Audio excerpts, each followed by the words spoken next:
मी सकाळी चालायला का जात नाही आता हे तुम्हाला पुढे सांगतेच. तर श्री स्वामी समर्थ मंडळी, आज सकाळची सुरुवात आपली काढ्याने झाली आणि त्यानंतर मी जे आपल्या दुधावरची साय जमा करून ठेवली होती त्याचं ताक बनवायला घेतलं. आणि बघा हिवाळ्याच्या दिवसात किती पटकन लोणी येतं. मी ना हे लोणी धुण्यासाठी फ्रीजमधलं थंडगार पाणी वापरते, कारण त्याने लोण्याचा एकदम घट्ट गोळा तयार होतो आणि तो छान धुतल्याही जातो. बरं, हा चांगला गोळा काढून झाला आणि बघा घरगुती ताक आणि लोणीही बनून तयार आहे. ताक तर बिना पाण्याचं आहे, एकदम शुद्ध.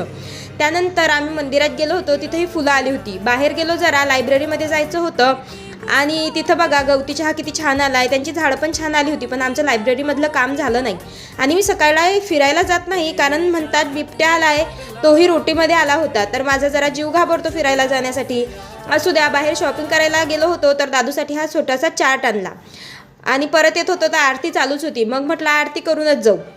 दादूलाही आरती करायला खूपच आवडतं. बघा आम्ही आरती करतोय आणि दादू कसा आरती घेतो.